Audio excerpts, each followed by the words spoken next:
অনুষ্ঠানের মাধ্যমে আমরা কিছু গল্প শেয়ার করার চেষ্টা করি, যে গল্পগুলো মূলত আপনাদেরকে কোনো না কোনোভাবে উৎসাহিত করবে, যে গল্পগুলোর থেকে আপনাদের মধ্যে একটা ভাবনা তৈরি হবে, একটা অনুপ্রেরণা তৈরি হবে এবং একটা চিন্তার খোরাক তৈরি হবে।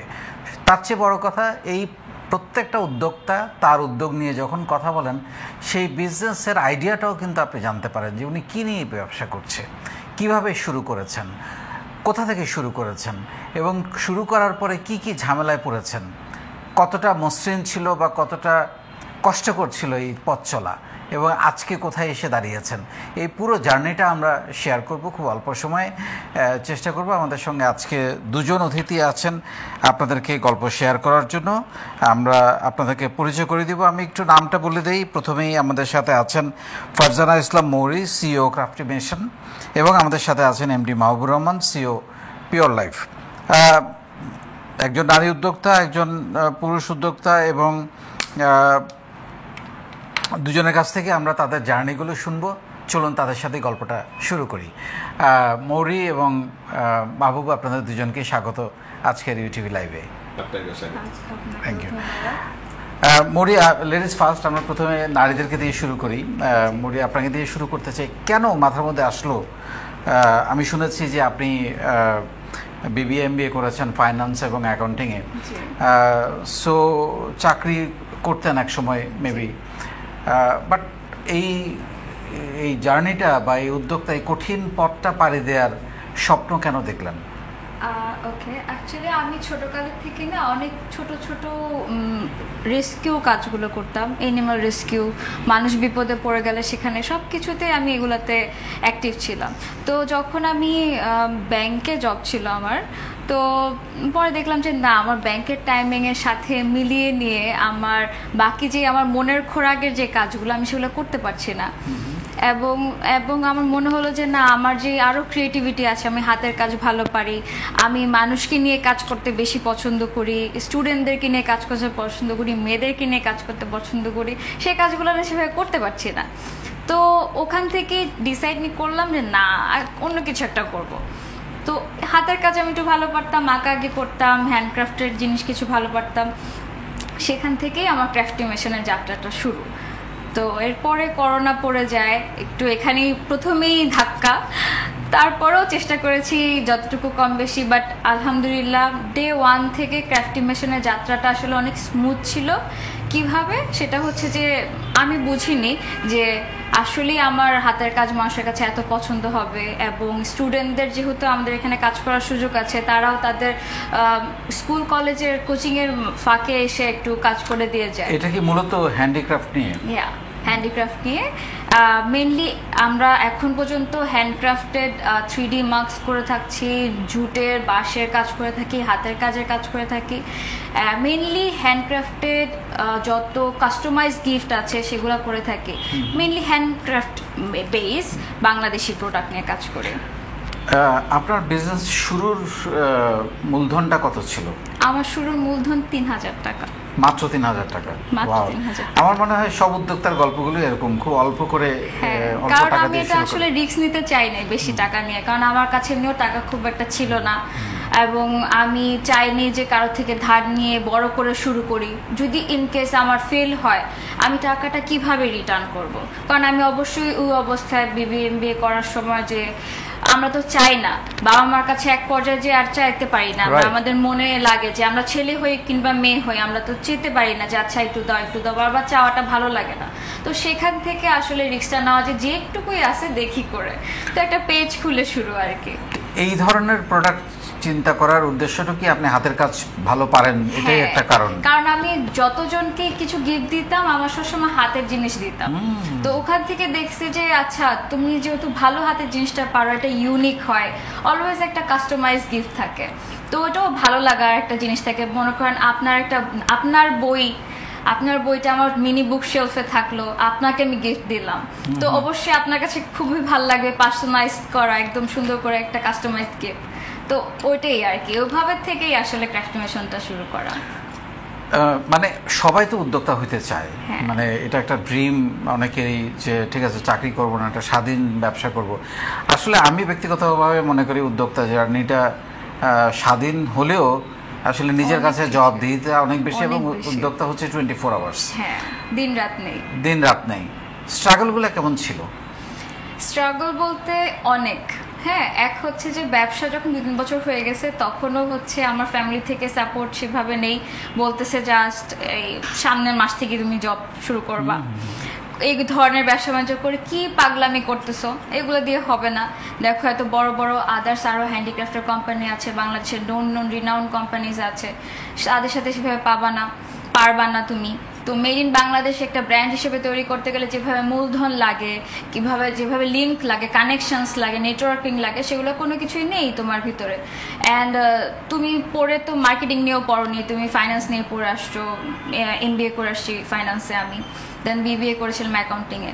তো তার কথা হচ্ছে আমার ফ্যামিলির কথা যে হচ্ছে না, অ্যান্ড আমার সারাউন্ডিংসে আমার ফ্রেন্ডসরাও আসলে যে আসলে সেভাবে করা উচিত হবে না, প্রপার একটা জবে ঢুকে যাও, ভালো স্যালারি পাবা, কেন একটু বেশি টেনশন আল্লাহ লাইফে নিতে চাচ্ছ। অ্যান্ড আমার কথা যে না, ছেলে হই মেয়ে হই আমি সেটা ফ্যাক্ট না, ফ্যাক্ট হচ্ছে আমার মন চেয়েছে আমাকে করতে হবে। অ্যান্ড ওই জায়গা থেকেই আসলে ওই শক্তিটা আসে যে না, কাজ করতে হবে, ছোট হোক বড় হোক, শুরু তো করতে হবে। হ্যাঁ, এবং শুরু হয়ে আমি থামবো না, আমি আগায় যাব। তো সেখান থেকেই আস্তে আস্তে আমার 5 বছর হয়েছে আমার ক্রাফটিভেশনের বয়স, কিন্তু 2001-এ হচ্ছে যে আমি রেজিস্ট্রেশন করেছি। আচ্ছা, মানে এইখানে আপনার কথা শুনে যেটা মনে হচ্ছে যে আপনি কাজটা এনজয় করছেন। হ্যাঁ, আমি এখনো এনজয় করছি। আমার কাছে মনে হয় এটা খুবই গুরুত্বপূর্ণ। আমি একটা মনোটোনাস জব করলাম বা একটা অন্য কিছু একটা করলাম, এমন একটা প্রোডাক্ট নিয়ে কাজ করলাম যেটা আমার সাথে যায় না, তাইলে তো এনজয় করা হয় না কাজটা। সো এমন একটা জিনিস খুঁজে বের করেছেন যেটা আপনি এনজয় করছেন। আমরা আরও অনেক কথা শুনবো, আপনার জীবনে কি কি ভুল ছিল, কি কি স্বপ্ন আগামীতে, সেটা নিয়ে কথা বলবো। তার আগে মাহবুবের কাছে একটু যেতে চাই। মাহবুব, আমি আপনাকে যতদূর জানি আপনি বাংলাদেশের one of the leading multinational কোম্পানিতে চাকরি করতেন, সিঙ্গার বাংলাদেশে, যেখানে আপনার সাথে আমার দেখা হয় প্রথম। এবং কোনো এক পর্যায়ে আমিও চলে আসি, বাট আপনি অনেকবার আমার কাছে এসছেন যে স্যার কী করব, এবং কোনো এক পর্যায়ে শুরু করেন আপনি, আমার যতদূর মনে পড়ে ওয়াটার ফিল্টারের কাজ দিয়ে শুরু করেন, কিন্তু কিছুদিন পর আপনি আবার হতাশ হন না হয়ে আবার আসেন আমার কাছে, হচ্ছে না।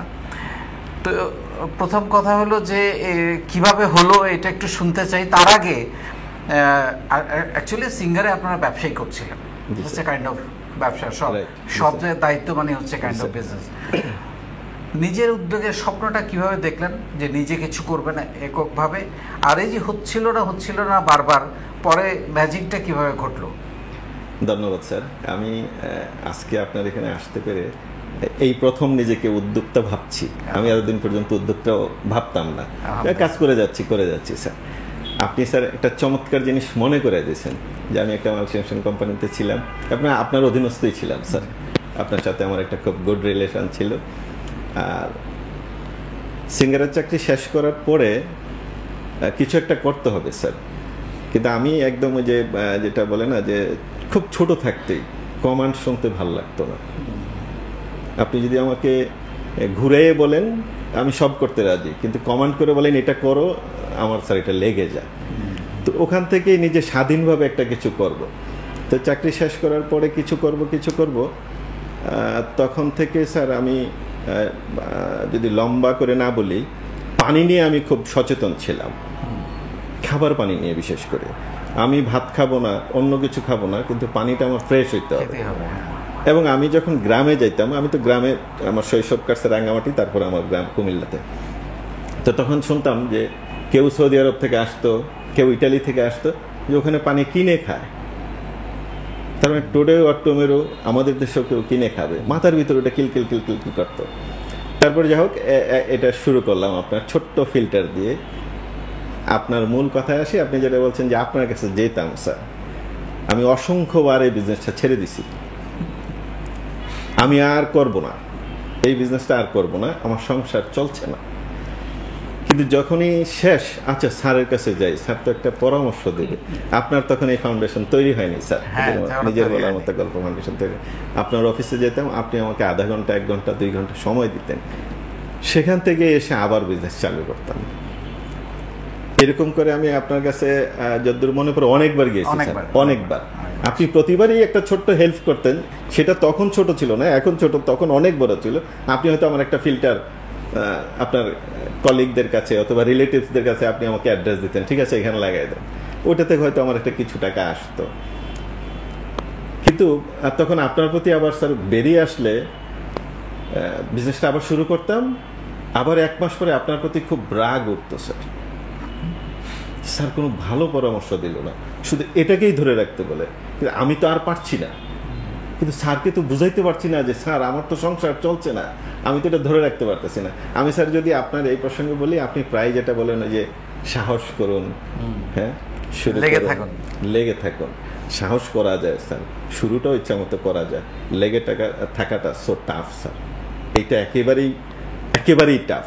এবং এই টাফ জবটা যে করতে পারবে সে স্যার সাকসেস। অসাধারণ, অসাধারণ, খুবই ভালো লাগলো। এখনকার আপনি বলছিলেন যে আপনার সংসার চলছিল না, এরকম একটা অবস্থায় ছিল, সেইখান থেকে কিভাবে ঘুরে দাঁড়ালেন? স্যার সেটা যদি বলি, এই বিজনেসটার প্রতি আমি এটাকে বিজনেস বলবো যে আপনি প্রায় আপনার বক্তব্য বলেন যে 24 আওয়ার্স, আমি মনে হয় 24 আওয়ার্সে এটা নিয়ে কাজ করতাম, একদম 24 আওয়ার্সই স্যার। অথচ এটা আপনার পছন্দের ব্যবসা ছিল না শুরুর দিকে, হ্যাঁ 24 আওয়ার্সই কাজ করতাম। এবং যদি আপনাকে বলি যে এই বিজনেস করতে গিয়ে বেহায়াপনা যেটাকে বলে বাংলায়, আমি সেটাও করেছি। আমি তো উত্তরায় থাকতাম, তখনও থাকতাম উত্তরায়, প্রত্যেকটা সেক্টরের ভোটার লিস্ট কালেক্ট করতাম, প্রত্যেকটা মসজিদ কমিটির ভোটার লিস্ট কালেক্ট করতাম, তাদেরকে আমি SMS করতাম, হাজার হাজার SMS করছি। 2টা রিপ্লাই আসতো, 2 ধরনের রিপ্লাই আসতো। একটা রিপ্লাই হচ্ছে ভাই দয়া করে আমাকে আর SMS দিবেন না। আরেকটা রিপ্লাই আসতো এই কি প্রোডাক্ট বিক্রি করেন, কি এটা, এই যে বলতো কি প্রোডাক্ট এটা, তাকেই আমি নার্সিং করতাম এবং করে ওখানে সাকসেস হতাম।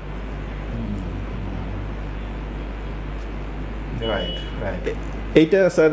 তারপরে যেটা বলে যে আমি যদি বলি যে এই প্রোডাক্টটা, আপনি আমার সাকসেসের কথা বলছেন, যে এই প্রোডাক্টটা আমি নিজে, যেটা মানে সাকসেসের পিছনে যদি বলি, আমি এটাকে খুব ভালোবাসতাম মন থেকে, সত্যি সত্যি এই প্রোডাক্টটাকে ভালোবাসতাম। এবং আমি জানি যে আমি যেটা নিয়ে কাজ করছি এটা খুব ভালো জিনিস। আমি আপনার কাছেও যাইতাম যে স্যার আমি চ্যালেঞ্জ দিয়ে বলছি যে এই প্রোডাক্টটা সত্যি সত্যি ভালো, এটা 100%। আমি এখানে একটু থামাই আপনাকে। আমি একটা কথা সবসময় আমাদের উদ্যোক্তাদেরকে বলি যে প্রথম কথা হচ্ছে, আপনি যদি কাপড়ের ব্যবসা করেন, শাড়ির ব্যবসা করেন, ওই শাড়িটা আপনি নিজে পরবেন। শার্টের ব্যবসা করলে ওই শার্টটা আপনি পরবেন, জুতা করলে আপনি নিজে পরবেন। কারণ আপনি যদি ওটাকে না ভালোবাসেন এবং আপনি ওটা ব্যবহার করবেন, যেটা আপনি ফুডের ব্যবসা করলে সেটা আপনি খাবেন, নাইলে পরে সেটা কোনোদিন আপনি আরেকজনকে খাওয়ায় মজা পাবেন না। So this are very important, যে ভালোবাসা। স্যার আমি একটু নিয়ে, আপনি বলছিলেন সংসার চলে না, এবং এই বিজনেস করতে যে একটা পর্যায়ে আমি আপনার মানে অগোচরে আমাকে আবার চাকরিতে যেতে হয়েছে, আমার এই অফিস সংসার চালানোর জন্য। এই অফিস রেখে আমি আবার মতিঝিলে একটা জবে গেছি। আমি 6 মাস জব করছি, কিন্তু আমার টিকে না, আমার ভাল লাগছে না, আমি আবার ব্যাক করছি এখানে। আমি এটাই করব এবং এইটারই শেষ দেখব। এটা করতে করতে একটা জিনিস স্যার আপনার আমি বলি যে আমার যে কলগুলো আসতো বা যে ফোনগুলো আসতো, সেগুলো আমি খুব বেশি গুরুত্ব দিতাম। একদিন আমার একটা এমপ্লয়ি এসে বলতেছে, স্যার এরকম একটা প্লান্ট নিবে। কে নিবে? বলে আমার এক ফেসবুক ফ্রেন্ড। তো আমাকে দেন ফেসবুক ফ্রেন্ড।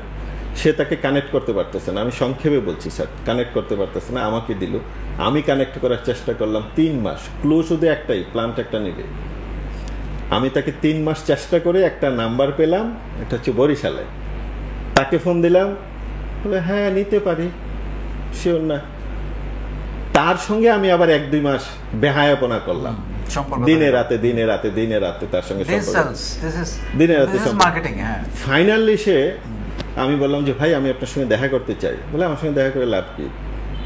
আমি বললাম আমি কোনোদিন বরিশাল যাই নাই, আসলে তখন আমি গেছি বরিশালে, যাই নাই, আপনার সঙ্গে দেখা করবো এই উসিলায় আমার বরিশালে আসা হবে। গেলাম, তার সঙ্গে কথা বললাম, সে বললো যে ঠিক আছে এই জিনিসটা কিন্তু এটা নেওয়ার আমি মালিক না, এটা ঢাকা হেডকোয়ার্টার নেবে, ডিফেন্স ইস্যু। ঢাকা হেডকোয়ার্টার নেবে, ভালো, ঢাকা হেডকোয়ার্টার কোথায় নেবে? বলে হেডকোয়ার্টার নেবে। কারণ হেডকোয়ার্টার তো আমার যাওয়া সম্ভব হচ্ছে না। এইটার পিছনে আমি আবার 3 মাস লেগে থাকি, 6 to 7 মান্থ লাগার পরে যেই কাজটা পেলাম, সেখান থেকেই আমার আজকের স্যার এই উত্থান। এবং সেটা যদি আমি আপনাকে বলি 1 crore প্লাস, যেটা আমার স্বপ্ন ছিল যে আমি একটা 1 কোটি টাকার কন্ট্রাক্ট পেলে আমি স্যারের কাছে যাব, স্যার আমি আজকে সাকসেস। তখন কন্ট্রাক্টটা ছিল মেবি 4.5 কোটি টাকার মতো। তারপর আমি যাই নাই যে না আমি স্যারের কাছে যাব, যাওয়ার মতো হয়ে যাব। তো ওই কাজটা আমাকে ঘুরিয়ে দিয়েছে স্যার, এবং এখন তো সব কাজে ইন্ডাস্ট্রিয়াল। এবং এই আপনার কথা থেকে অনেকগুলো তথ্য বেরিয়ে এসছে। প্রথম তথ্যটা হচ্ছে যে আমি যেমন আমি ছেলেমেয়েদেরকে শেখাই যে তোমাকে যে না বলবে সেটাই তুমি সেল করো, সেখানেই তুমি আঘাত করো, সেখানেই তুমি সম্পর্ক তৈরি করো এবং এটার পিছনে লেগে থাকো। তো মার্কেটিং জিনিসটা আসলে তো সহজ ব্যাপার না, এবং বেহায়া ছাড়া আমি তো বলি যে মার্কেটিং শিখবা তোমরা একটা হলো ইন্স্যুরেন্স কোম্পানির এজেন্টদের কাছে যারা এ করে, আর একটা হলো ভিক্ষুকের কাছে যে গাড়ির পাশে দাঁড়ায় ভিক্ষা করে। আপনি তখনই তাকে ভিক্ষা দেন যখন আপনি বিরক্ত হন, তার আগে কিন্তু আপনি খুব মায়া দেখে ভিক্ষাটা দেন না। সো এটি মার্কেটিং শেখার জায়গা, কিন্তু এটা খুবই গুরুত্বপূর্ণ। সো আমি মনে করি এটা তো। সো আপনার শুরু হয়েছিল কত টাকা দিয়ে? ও স্যার, ভালো কথা মনে করেছেন। আমি শুরুটা যদি বলি এই বিজনেস, এখন যেটা নিয়ে আমি এস্টাবলিশড বলি, এই বিজনেস আমার 0 টাকায়। 0 টাকা। 0 টাকা কিভাবে বিজনেস? 0 টাকা হচ্ছে আমি ওনার কাছ থেকে কিছু প্রোডাক্টের লিফলেট বানিয়ে আনছি ফ্রি, যে ভাই আমি তোমাকে পরে টাকা দেবো। কারণ তার আগে আমি বড় একটা ইনভেস্ট লস করছি, আপনি জানেন বিজনেস করতে যে আমি লস করে ফেলছি। এই বিজনেসটা শুরু করছি আমি 0 হাতে। আমি একজনের কাছ থেকে লিফলেট বাকি বানিয়ে নিয়েছি। আমার কাছে যে 10টা ফিল্টার, যদি বলি ওই যেটা শুরু করলাম 10টা ফিল্টারের পিকচার, আমি আপনার কাছে মেসেজ পাঠাইলাম যে আমার কাছে এই জিনিসগুলো আছে, আপনি দেখতে চাইলেন, আমি এই ছবিগুলোই দিছি। বাট এই একটা জিনিসও কিন্তু আমার কাছে নাই, কারণ এটা কেনার মতো অ্যাবিলিটি আমার তখন ছিল না। যখন আপনি কনফার্ম করছেন যে এই মডেলটা আমার চাই, কনফার্ম হলো, দেন আমি এই প্রোডাক্টটা ইম্পোর্টারের কাছ থেকে নিয়ে তার বাসায় লাগিয়ে দিই ওই প্রফিটটা। আমি স্যার এখানে একটু যোগ করি, যখন আপনি কনফার্ম করলেন একজন ক্লায়েন্ট, সেটার প্রাইসটা হচ্ছে 7,500 অথবা 10,000 টাকা, বিক্রি করলে পাবো 14,000 বা 15,000 টাকা। 7,500 কে দেবে? সেটা তো নাই আমার কাছে। 7,500 কে দেবে? সেটার জন্য একটা জায়গায় যাইতাম আমার এক ফ্রেন্ডের কাছে, বন্ধু এই টাকাটা লাগবে, কটার সময় দিবা? এখন বাজে 10টা, বিকাল 4টায় পাবা। ঠিক বিকাল 4টা 4:30টার মধ্যে আমার তার টাকা। পরের দিন আরেকটা অর্ডার আসতো, অথবা 15 দিন পর আরেকটা অর্ডার আসতো। এটার ভ্যালু কত? আমার পারচেস রেট 12,000 টাকা। 12,000 টাকা পাবো কোথায়? ওই বন্ধু। আবার ওই বন্ধুর কাছে যেতাম, বন্ধু 12,000 টাকা লাগবে। একটা পর্যায়ে লজ্জা পেতাম যেতে, তখন ট্যাক্স করতাম, আই নিড 12,000 টাকা প্লিজ।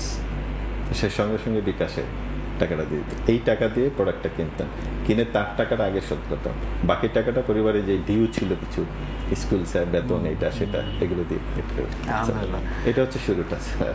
সো এখন আপনার বিজনেসের কি অবস্থা একটু যদি বলেন।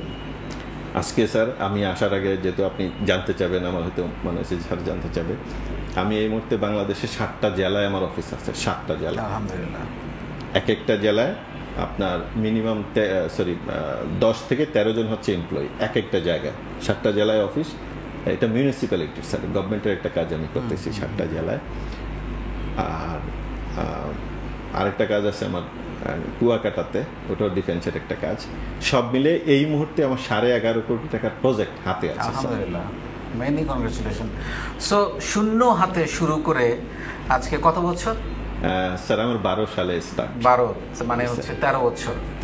13 বছরে 0 হাতে শুরু করে 13 বছরে প্রায় 11.5 কোটি টাকা কাজ। এই মুহূর্তে project running sir, running project, আমি ক্লোজ প্রজেক্টের কথা বলি না, রানিং প্রজেক্ট হচ্ছে 11.5 কোটি টাকা। আলহামদুলিল্লাহ। শুনবো আপনার আরো ভবিষ্যৎ স্বপ্নের কথা শুনবো, তার আগে মনির কাছে আসতেছি। ভুল মনে পড়ে যে এটা এই জন্য বলা যে যাতে করে এই ভুলটা আর না হয়, বা অন্য কেউ এই ভুলটা না করে, এই উদ্যোক্তা জার্নিতে কোনো ভুলের কথা মনে পড়ে যেটা আসলে করা উচিত হয়নি? হ্যাঁ, অবশ্যই। এখানে ভুলের জার্নি বলতে হচ্ছে আমার কিছু কাজ, যেমন আমি সময়ের কাজটা সময় না করলে পরে আমি যতই করি না কেন, যতই আমার 100% এনার্জি দিয়ে করি না কেন, রিটার্নটা যেটা আসার কথা সেটা আর আসে না। So time management is very important. Yes, time management তো অফকোর্স, সেটা এবং হচ্ছে time সময়ের manage- কাজটা সময়। হ্যাঁ। যেমন মনে করেন যে আমার একটা ছোট একটা অ্যাক্সিডেন্ট হয় আমার জুলাইয়ের ফার্স্ট উইকে, যে আমাদের ঢাকা শহর পানিতে এক রাতের পানিতে ডুবে যায়।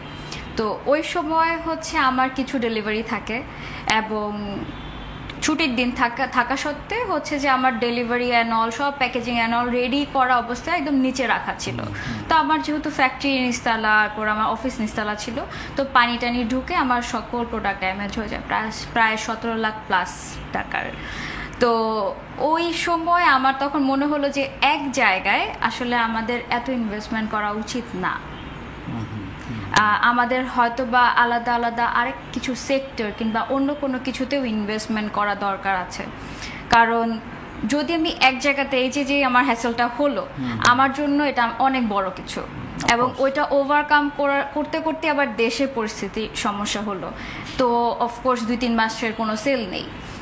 তো সেইখান থেকে উঠে আসা, তো ওখান থেকে আমার একটাই শিক্ষা যে একটা বাস্কেটে সবগুলা বল রাখতে না, অ্যানাদার আরও কিছু অপশন রাখতে, আদার্স কিছু বাস্কেট রাখতে, যেখানে হচ্ছে প্রয়োজনে বল যাতে টানানো যায়। মানে হচ্ছে যে অ্যাট এ টাইম মাল্টিপল সেক্টরে ইনভেস্টমেন্ট করাটা হচ্ছে আমি প্রেফার করি। অ্যাবসলিউটলি। সেল বাড়ানোর জন্য আপনি ইউনিক কি ইনিশিয়েটিভ নেন যেটা অন্য কেউ করে না, আপনি মনে করেন এটা আমার তৈরি করা?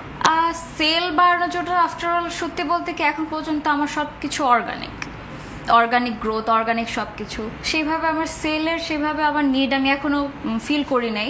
আমি শুনেছি আপনি বাইরেও হ্যাঁ, আমি বাইরের প্রোডাক্ট পাঠাই, বাট হচ্ছে যে এটা থার্ড পার্টি দিয়ে যায়, এখনো আমি নিজ হাতে করি, এখনো করি নেই। কেন করি না? কারণ আমার মনে হচ্ছে যে এখনো আমি সেটার জন্য অ্যাপ্রোপ্রিয়েট না, আমি এখনো শিখছি এবং আমার টিমকে আমি আরো বিল্ড করছি, আরো বড় করছি। বিকজ বাইরের প্রজেক্টগুলো পেলে আসলে এত অল্প সময় তাদের হাতে থাকে, হ্যান্ডমেড জিনিসে আসলে একটু সময় লাগে। সো সেই ফ্যাক্টরি, সেই ব্যাকআপ আই থিঙ্ক এখনো আমার হয় নাই। আমি কাজ করছি, আমি শিখছি, কাজ করছি, এবং তার সাথে সাথে এই কাজ করতে করতে আমার মার্কেটিংয়ের দিকে আমি যেটা মনে করেছি যে পার্সোনাল ব্র্যান্ডিং অ্যান্ড পার্সোনাল মার্কেটিংটা অনেক ইম্পর্টেন্ট, পার্সোনাল নেটওয়ার্কিংটা অনেক ইম্পর্টেন্ট।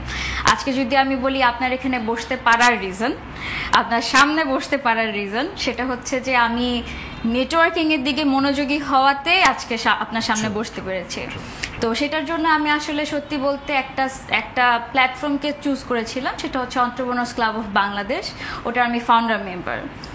তো এই যে ঝামেলাটা হলো, তার আগেই যখন আমি বুঝতে পারলাম যে আমার মনে হয় আদার্স আরও কিছু জায়গাতে নিজেকে ইনক্লুড করা উচিত, অ্যাসোসিয়েশনালি আমাকে একটু কথা মানে পরিচয় হওয়া উচিত, যাতে হচ্ছে আমি নেটওয়ার্কিংয়ের মাধ্যমে অন্য কোনো বিজনেসে পার্টনারশিপে যেতে পারি। বিকজ আমার পক্ষে আলাদা করে এভাবে বিজনেস করা সম্ভব না। আমি ভালো কোনো ইনভেস্টর কিংবা পার্টনার চুজ করে তারপর হচ্ছে বিজনেসে ঢুকলে মানে ভালো হয়। তো সেদিক থেকে হচ্ছে যে আমার এন্টারপ্রেনার্স ক্লাবে ঢোকা, এবং আলহামদুলিল্লাহ ওখানে ঢোকার পরে আমি অনেক কিছু শিখতে পেরেছি। কারণ আসলে নেটওয়ার্কিংটা নিজের কাছে। একটা জায়গায় গেলে আমি কি ভালো শিখবো না খারাপ শিখবো, নাকি মানুষকে ঠকানো কিভাবে হয় সেটা শিখবো, নাকি আসলে মানুষের সাথে ভালো সম্পর্ক দিয়ে কিভাবে কাজ আমারটা আমি গুছিয়ে নিতে পারি সেটা শিখবো, সেটা হচ্ছে ইম্পর্টেন্ট আমার কাছে। এবং ডেফিনেটলি এই যুগে নেটওয়ার্কিং এর কোনো বিকল্প নাই। কারণ যত বেশি মানুষকে আপনি চিনবেন তত আপনার বিজনেসের প্রসার হবে, নতুন নতুন কাজ করার সুযোগ হবে। আপনার স্বপ্ন নিয়ে একটু শুনতে চাই, কোথায় দেখতে চাই মৌরি নিজেকে আগামী 10 বছর পরে? আসলে আমি তো হ্যান্ডিক্রাফটের নিয়ে কাজ করছি, সো আমার এখানে আমার ফ্যাশন অ্যাড হবে, অ্যাটায়ার অ্যাড হবে ফ্যাশনের। সো আমি মনে করি আমার আফটার 10 ইয়ার্স আমি বাংলাদেশের শীর্ষ একজন অন্ত্রপ্রেনার থাকবো হ্যান্ডিক্রাফটের সেক্টরে। তাছাড়াও আমি নেটওয়ার্কিংয়ের দিক থেকে এই ধরনের ক্লাব, অ্যাসোসিয়েশন অনেক কিছুর সাথে আমি অ্যাড অন আছি, ক্যাবে আছি, জেসিআই ঢাকা নর্থে আছি as a local committee chair, and আমি পিএসওর সাথে আছি। তো সব কিছু মিলিয়ে আমি অনেক কিছুর সাথে জড়িয়েছি, কারণ আমার মনে হয়েছে যে শুধু একটা প্রোডাক্ট বেচলে হবে না, আমার নিজের যে নলেজ আছে সেটাও আমাকে শেয়ার করতে হবে, সাথে সাথে আমার আশেপাশের যত নেটওয়ার্ক আছে তাদের নলেজগুলো আমার নিতে হবে, কারণ এটা ঘরে বসে ব্যবসা করলে কখনো হবে না। Absolutely absolutely. আমরা একদম শেষের দিকে চলে আসছি, আপনি লাস্ট 1 মিনিটে কি বলতে চান ঠিক করে নেন। মাহবুব, আপনি তো বিজনেস ভলিউম মাশাআল্লাহ এখন অনেক বড় করে ফেলেছেন। I am so proud of you. আমার খুবই ভালো লাগছে যে আপনার শুরুর জার্নির স্ট্রাগল টাইমটাতে আমি আপনার পাশে ছিলাম। যদি একটু পিছনে তাকান, কোনো ভুলের কথা মনে হয় যে একজন বিজনেস এন্টারপ্রেনারের এই ভুলগুলো করা উচিত না? অবশ্যই স্যার। জি। আমি এই জায়গায় এসে আপনার কথাগুলো, আপনার ভিডিওগুলোর মাঝে মাঝে দেখি, তো ভাবি এই যারা নতুন এন্টারপ্রেনার আপনার কথাগুলো হয়তো শুনছে, বাট কথাগুলো বুঝছে না। আমি এই জায়গায় স্যার এগুলো কিভাবে বলে, আপনার কথাগুলো যদি 100% কেউ মানে যেন শুধু আমি এইগুলোই করব, তাহলে আর ভুলটা হবে না। আমার ভুলের কথা যে আপনি জিজ্ঞেস করলেন, আমি তো লম্বা একটা সময় মাল্টিন্যাশনাল কোম্পানিতে জব করেছি এবং সেটা জবটা আমার বিজনেস টাইপ জব। তো সেই ধরনের প্রোডাক্ট নিয়েই কিন্তু আমি আবার বিজনেস শুরু করেছিলাম উইদাউট প্ল্যান, কোনো পরিকল্পনা ছাড়া। সেখানে আমার প্রায় 30 লাখ টাকা সেই আমলে স্যার, আমি 1 টাকা ওখান থেকে ফেরত পাইনি।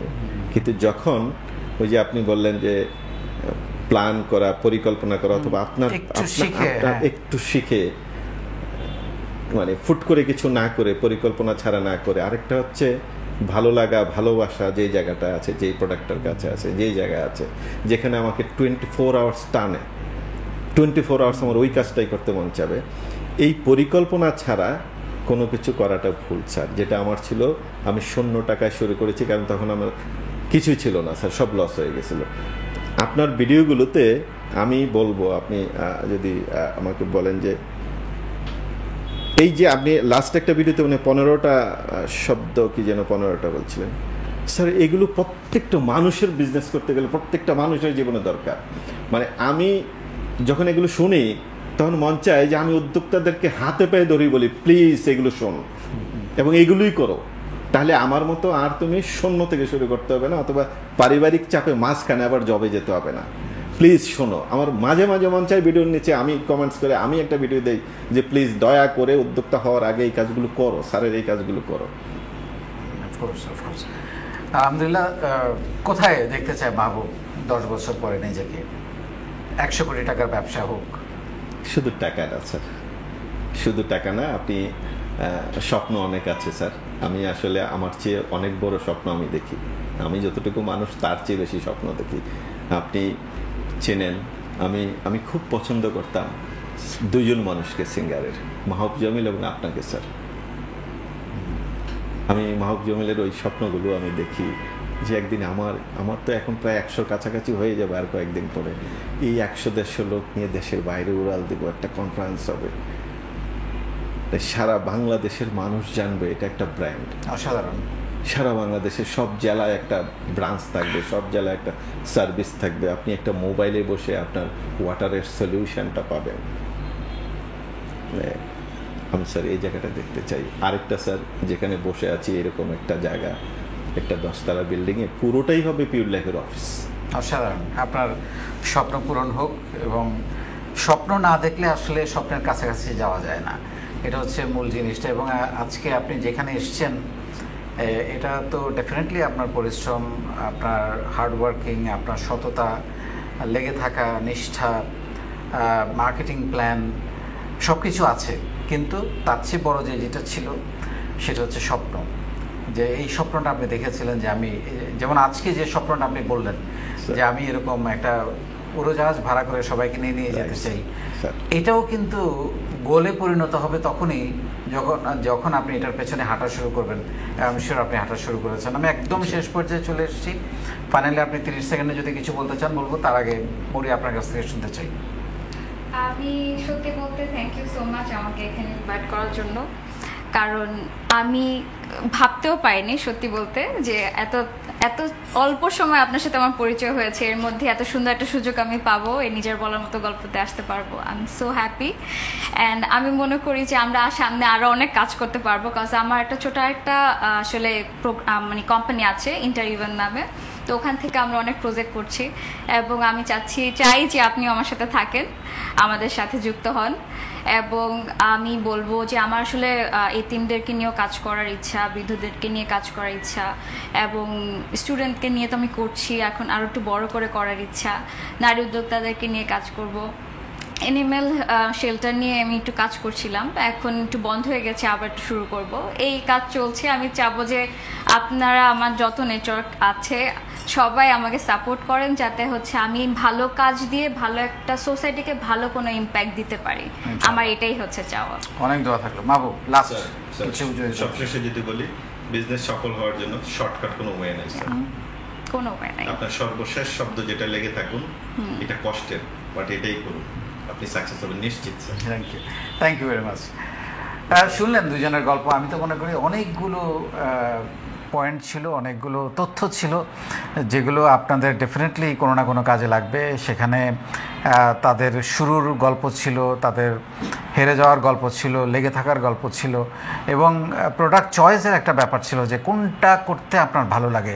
আর আসলে সাকসেসের যেমন শর্টকাট নাই, তেমনি সাকসেসের শেষও নাই, কারণ সাকসেস একটা চলমান বিষয়। আমি আজকে সফল হলাম, তারপরে আবার আমি পড়ে গেলাম, আপনি পড়ে যেতে পারেন, কিন্তু আবার আপনি যদি আবার পরে থেকে উঠে দাঁড়ান, ওইটা আবার সফলতা। সো আপনি যদি থেমে যান, তাহলে আপনি কোনোদিন সফল হবেন না। মানুষের জীবনে উত্থান পতন আছে, বিজনেসে একটার পর একটা সফলতা মানুষ করতে থাকে। একটা প্রজেক্ট করে, আরেকটা নতুন করে আরেকটা করে, 10টা করে, 3টা সফল হয়, 7টা হয়তো হয় না, এভাবেই চিন্তা করতে হয়। কিন্তু এই সব কিছুর পিছনে যেটা বেশি দরকার, সেটা হচ্ছে লেগে থাকা। অনেক ভালো থাকবেন।